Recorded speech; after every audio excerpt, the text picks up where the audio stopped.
గౌరవనీయులు ఈరోజు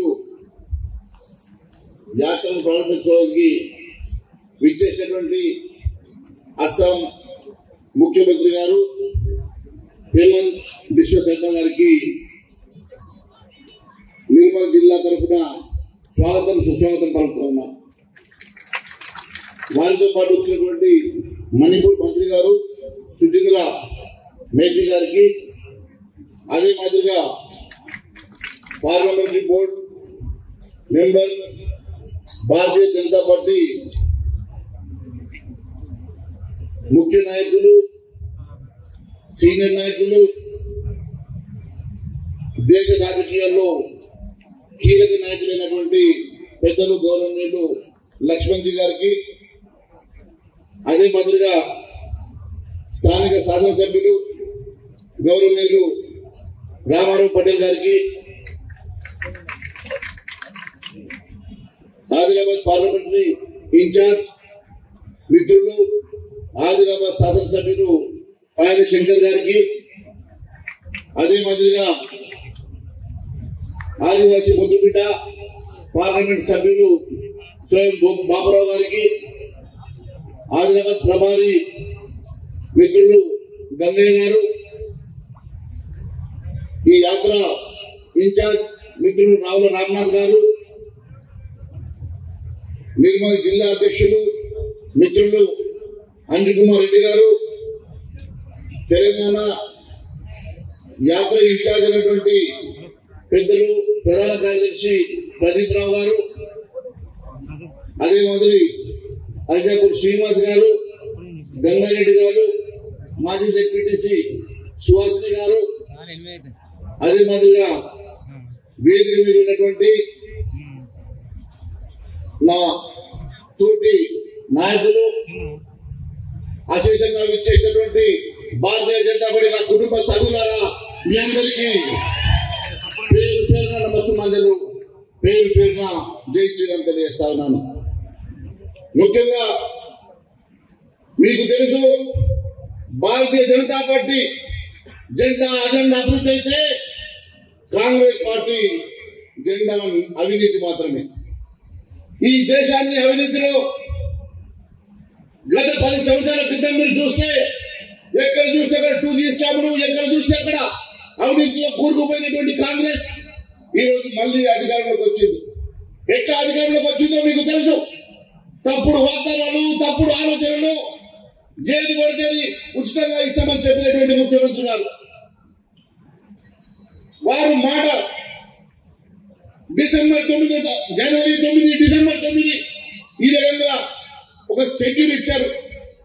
రైతు రుణమాఫీ చేస్తా, రైతులందరికీ కూడా 1500 రూపాయల రైతు బంధు ఇస్తా, నిరుద్యోగ వృద్ధి ఇస్తా, ఇవన్నీ కూడా డిసెంబర్ 9 వరకు ఇస్తా అని చెప్పిండు కదా. నేను అసెంబ్లీలో నిలదీస్తే 100 రోజులు అన్నాడు. మరి మొన్న అసెంబ్లీ నిలదీస్తే మా దగ్గర డబ్బులు లేవు, నెమ్మదిగా ఇస్తానంటున్నాడు. రోజుకు మాటతోటి మాట మారుస్తూ, ఇచ్చిన మాటను, ఇచ్చిన వాగ్దానాలన్నీ కూడా మర్చిపోతూ, కేవలం అబద్ధపు మాటలతో, అబద్ధపు వాగ్దానాలతో ఈ రాష్ట్రంలో అధికారమైతే వచ్చినటువంటి కాంగ్రెస్ ప్రభుత్వం ఎక్కువ కాలం నిలబడదని చెప్పి నేను తెలియజేస్తా ఉన్నారు.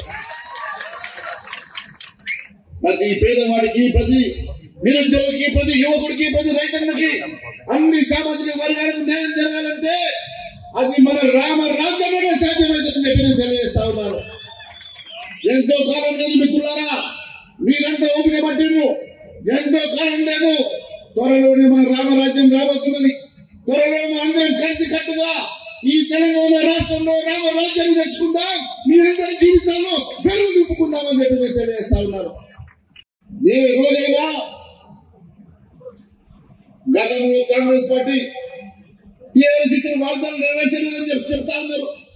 మరి టీఆర్ఎస్ వాగ్దానం నెరవేర్చలేదని కదా ఓడగొట్టాం. టీఆర్ఎస్ పార్టీ వాగ్దానం ఇచ్చి మర్చిపోయిందనే కదా ఓడగొట్టాం.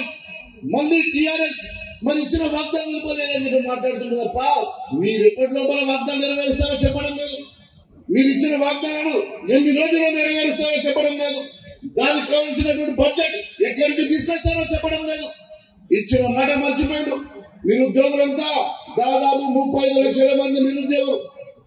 ఉద్యోగం కోసం, ఉపాధి కోసం మనం కన్న పిల్లలు, మన అన్నదమ్ములు, చదువుకున్న యువకులంతా కూడా ఈ రోజు ఉద్యోగం వస్తుందో ఉపాధి దొరుకుతుందో అని భాష ఎదురు చూస్తున్నారు. ఉద్యోగం లేక, ఉపాధి లేక కనీసం నిరుద్యోగ విధంగా వస్తుందంటే నిరుద్యోగ వృద్ధి వాగ్దానం చేయలేదంటే ఉన్నారు. నేను చెప్పిన మీరు మర్చిపోయినచ్చు మిత్రమా, పేజీ నెంబర్ 9 చెప్పినావు. ఆ రోజు స్వయంగా ప్రియాంక గాంధీని నిల్చోబెట్టుకొని ప్రియాంక గాంధీ సమక్షంలో చెప్పినావు నెలకు 4,000 ఇస్తామని మర్చిపోయినావు. యువత నిన్ను క్షమించదు, అడుగడుగున యువత నిలదీస్తుంది, అడుగడుగున యువత నిన్ను ప్రశ్నిస్తుందని చెప్పి తెలియజేస్తా ఉన్నాను. రైతుల రుణమాఫీ గురించి ఈ రాష్ట్రంలో రైతు రుణమాఫీ చేయాలంటే 35 లక్షల కోట్లు కావాలి, 35,000 కోట్లు కావాలి. దానికోసం ఒక్క రూపాయి కూడా కేటాయించిన ముఖ్యమంత్రి గారు రుణమాఫీ చేస్తానంటాడు. ఏ రకంగా రుణమాఫీ చేస్తాడు అనే దగ్గర ఈ ప్రశ్నకు సమాధానం లేదు. కానీ రుణమాఫీ చేస్తా అంటాడు. మరి 1,500 రూపాయలు గత ప్రభుత్వం ఇచ్చిన వదిలిపోయినటువంటి 10 రైతు బంధు డబ్బులు కూడా ఇప్పటికి పడలే. కేవలం 3 ఎకరాల వరకు పడ్డాయి, మిగిలిన వాళ్ళకి పడలే. అది కూడా 5,000 కాడికే పడ్డాయి. మరి నువ్వు అధికారం వచ్చినాక ప్రతి ఎకరానికి 7,500 రూపాయలు ఇస్తాను మర్చిపోయాను. ఈ రకంగా కేవలం తప్పుడు మాటలు, తప్పుడు వాగ్దానాలతో అధికారంలోకి వచ్చినటువంటి రేవంత్ రెడ్డి గారు, నీకు పదవి కాంక్ష ఉన్నది, పదవి ఆకాంక్ష ఉన్నది, కానీ ప్రజల మీద ప్రేమ మాత్రం లేదని చెప్పి నేను తెలియజేస్తా ఉన్నాను.